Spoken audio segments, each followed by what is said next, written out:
Vivi, if this is your first time here. I'm doing 31 days of tarot today, and I'm catching up and also going ahead a little bit. We're doing 12, 13, 14, and 15 today. I just wanted to do a quick video today because I have a full day of writing ahead of me. I just got the Sacred Creators Oracle, and my first pull from it was like so inspiring. I wrote about it on my Instagram. It's Mystic Sunchild. If you want to go check that out, I'll have that linked below. Also, Rochelle from Amethyst Ascension has a really great walkthrough of this. I'll link that below and any other reviews that are that I've seen around this deck. Okay, so to answer questions 12 and 13, I just need to give you a little bit of background on how I use tarot.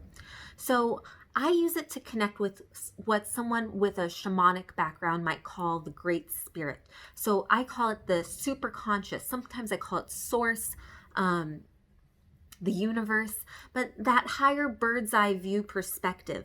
And then I also use it as a mirror for the subconscious mind to see what's going on inside me, what I've taken on from the collective unconscious and from my journey in this life so far. Let's see, I took notes so that I could answer these questions really fast. So then my conscious mind is like a mediator in this conversation between my superconscious and my subconscious mind. And this helps facilitate inner guidance for either me or for the client I'm working with. And so we understand the full, all the energies of the situation, what's happening, what are the influences, to help create a path forward, different potentials and directions to go, like things that are in alignment, deciding what's in alignment with our intentions. So like my intention often is harmony. I want harmony in my family, in my relationships, in the way I interact with nature. Question number 12 is the divination tool that I use outside of tarot the most in 2019. That would be meditation, but I use different tools to facilitate meditation.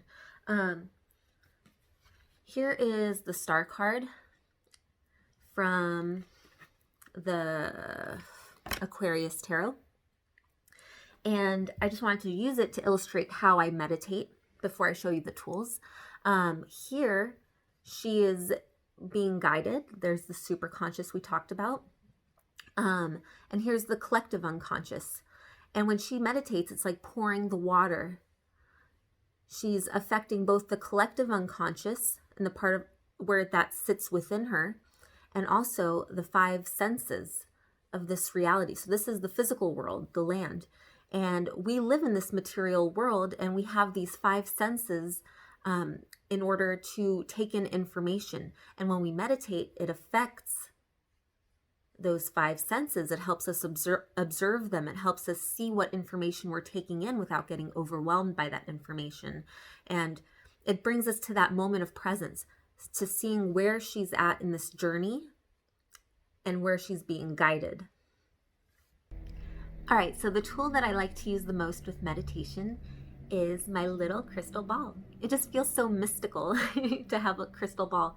But this one's made of clear quartz, and I really like it because when there's light shining on it, you sometimes see rainbows reflected inside, or refracted, one of the two. And I have this little stand. This is made by New Age Crafts and Crystals. I got it off of Etsy for a really good price. I'll try to link that below if I remember. But yeah, it's my little crystal ball. I like to just have something like a focal point for when I'm meditating if my eyes aren't closed. Sometimes I'll have a flickering flame, or sometimes I really love this mandala that I have in the background. It looks like a big sun to me. But just having somewhere for my eyes to focus is very helpful. Okay, so the next question is, where would you like to be with your tarot practice in 10 years? And so I've been deepening my understanding of tarot and myself and the universe all through using tarot, and I'd like to continue on that journey. Honestly, I feel like tomorrow comes from today, so wherever today leads is where I'd like to go. Okay, so question number 14 is, Do you have tarot tattoos, art, home decor to share or to want? I have, I brought them up. I have this postcard that I got from the Lightseers Tarot pre-order, and I like to have this on my desk. It reminds me that I'm surrendering to the journey. And I talked about that specific imagery in my first video for this series. And the next one I have is from the Luna Soul Tarot, and this is the Ace of Wands. And I like having that on my desk as well, because it reminds me that I have all this creative power that I can tap into. I can connect with the muse in my creative endeavors. Okay, so I wasn't sure how I was going to answer this next question. It's, what is your favorite pop culture tarot reader representation and why? And some were coming to mind, but they weren't my favorites. And so here's what's happening right now. I'm rereading Phillip Pullman's His Dark Materials series. There's 2 of them in here because my partner and I are currently reading the 3rd one, which is The Amber Spyglass. And this one is my favorite in the series. This is really old. There's an HBO series out now, and there's new covers available for the mass market prints.